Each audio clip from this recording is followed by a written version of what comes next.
আসসালামু আলাইকুম, শুভ সন্ধ্যা, রমজান মোবারক। আশা করছি ভালো আছেন। আর একটি নতুন ভিডিও নিয়ে টুগেদার টেলসের ফাহমিদা মিমি আপনাদের মাঝে। আজকের একটু স্পেশালি ভিডিওটি আমার বড় ছেলে মাশরুফ ফাইয়াজ অরিত্রর শুভ জন্মদিন। তো তার জন্য যেহেতু রমজান মাস, সব বাচ্চা মানে আমার ছেলের বন্ধু, তারপরে তার ভাই ভাবি, তার বোন, সব তার কাজিনদের নিয়ে ছোট্ট একটু ইফতারির আয়োজন করেছি।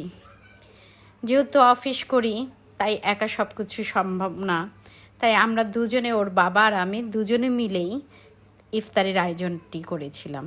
আলহামদুলিল্লাহ সব কিছুই মোটামুটি সুন্দরভাবে সেদিন শেষ করেছি।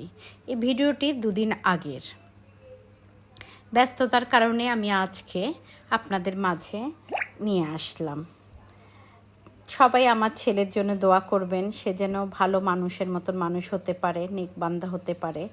যদিও আমার ছেলে আল্লাহর রহমতে 5 ওয়াক্ত নামাজ পড়ে, রোজা রাখছে, তারপরও আপনাদের দোয়া অনেক দরকার, যেন আল্লাহর প্রিয় বান্দা হয়ে থাকতে পারে। আমাদের ইফতারির এই তো আয়োজন চলছে মোটামুটি। ইফতারির ভাজা পোড়ার সাথে সাথে একটু চিকেন বিরিয়ানিও করেছিলাম, কারণ আমার ছেলের সাথে সাথে তার বন্ধুদেরও খুব পছন্দের ছিল এটা। তাই এই যে ফল টলও কাটা হয়েছিল, মোটামুটি যতটুকু পেরেছি সবাইকে নিয়ে আমরা একত্রিত সেদিন ইফতারি করেছিলাম। আপনার যদি আমাদের ভিডিওটা ভালো লেগে থাকে তবে লাইকস, কমেন্ট এবং শেয়ার দিয়ে আমার পাশে থাকবেন। আপনাদের ভালোবাসায় আমার টুগেদার টেলসের এগিয়ে যাওয়ার অনুপ্রেরণা। দেখতে থাকুন। আজান দিয়ে দিল, আমরা সবাই ইফতারি শুরু করে দিলাম। এখানে একটা আজানের মিউজিক ছিল, কপিরাইটের কারণে আমরা ওই মিউজিকটি তুলে দিয়ে আবার নতুন করে আমার ভয়।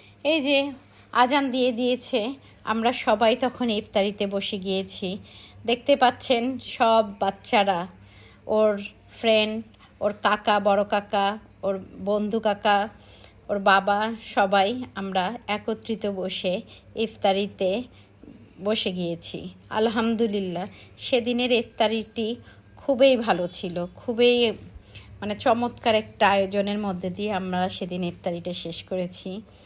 বাচ্চারা খুব তৃপ্তি সহকারে সব কিছু খেয়েছিল এবং খুব মজা করেছিল তারা সেদিন।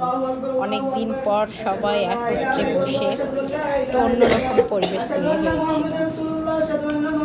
যে আমার ছেলে নামাজ পড়াচ্ছিল ওদেরকে, দেখতে পাচ্ছেন। সবাই দোয়া করবেন, ভালো থাকুন, সুস্থ থাকুন, টুগেদার টেলসের পাশে থাকুন। আপনাদের ভালোবাসা একান্ত দরকার, আপনাদের সাপোর্টও আমার খুবই দরকার। পাশে থাকুন। আল্লাহ হাফেজ।